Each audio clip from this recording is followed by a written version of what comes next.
Hi friends, I wanted to share some of my favorite books that I've read in the last few years by Black authors and or about Black main characters. Okay, so the first we're going to start with some romance. We have my queen, Talia Hibbert. The Brown Sisters, it's just exquisite. If you haven't read them, are you living under a rock? Because they've been everywhere. I really want to get into her backlist more because I know she has a bunch more books that are really good. Then we have The Neighbor Favor by Christina Forrest. Christina, yes. This was one of my top favorite books last year. So, 7 Days in June. I cried. It broke my heart and I loved it. 2 young adult short story books, both by Tiffany D. Jackson and featuring Angie Thomas, Ashley Woodfolk, Nicola Yoon, and lots of other people. Blackout and Whiteout. Blackout is, I think, set in New York area. There's a blackout, of course, and it's got different stories of young adult people all around the city. Whiteout, it's in, I believe, Atlanta, my bad. Atlanta, there's snow. It's actually like an inch, and being from Texas, that's totally true. It'll shut the city down.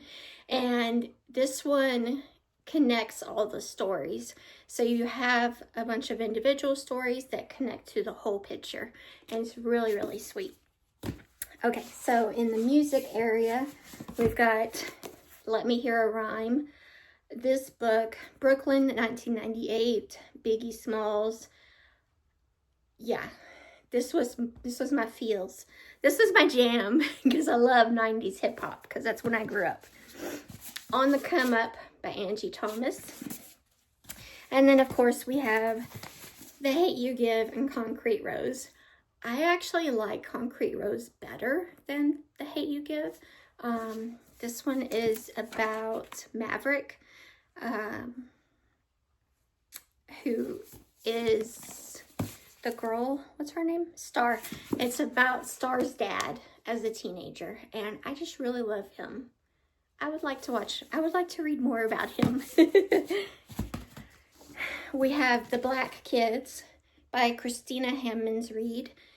This one is in Los Angeles, 1992, about Rodney King riots. I remember when those happened and watching it on TV and just being shocked and ashamed of people. And, you know, it still happens. I'm still ashamed. Unfortunately, I'm not as shocked.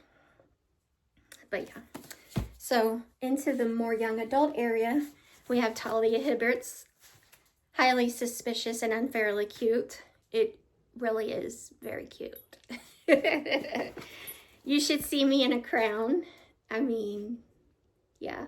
And I just sing that song every time I see this cover. Love Radio by Ebony Liddell. This was my second favorite book last year. It was so close to being number 1. And it is so good. Like, I'm still thinking about it. I don't have a lot of fantasy or sci-fi just because I haven't really been reading those very much in the last year or two. I kind of would like to, but all the ones that I see recommended on TikTok and YouTube and everything, none of them interest me.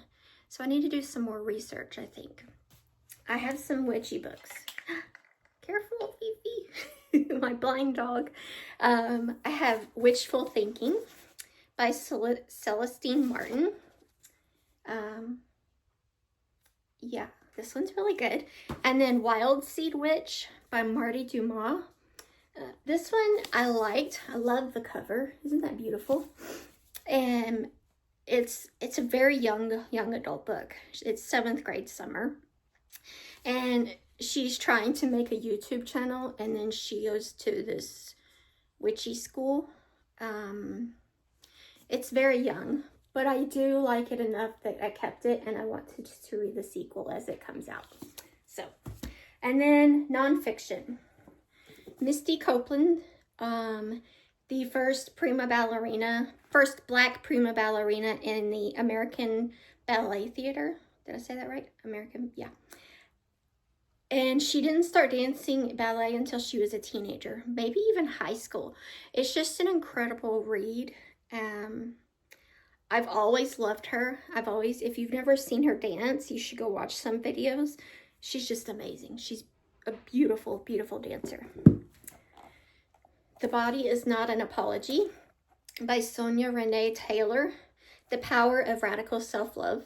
I like this cover. I hope I don't get banned for it.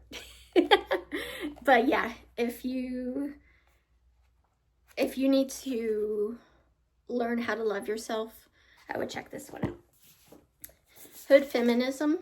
I haven't finished this one because it was getting hard, but you can see I've read a lot of it and learned a lot from it. Notes from the women that have movement forgot, Black women. So this was a good one. This one I don't believe is by a Black person, but it's one you should read. White Fragility. Yeah. I'm reading this one right now. Black Joy, Stories of Resistance, Resilience, and Restoration. I'm loving it. The first story is about the author and her daughter dancing in the rain during COVID, and it's just beautiful. So if you're wanting some happier stories, I would try this one out because Black Joy is important. And then this is the last one I finished, Black AF History by Michael Harriot. I loved this book. I learned so much. I laughed. I cried. I learned some more. I laughed some more. Yeah, read this book. Okay, that's all, my friends. Thank you. Bye.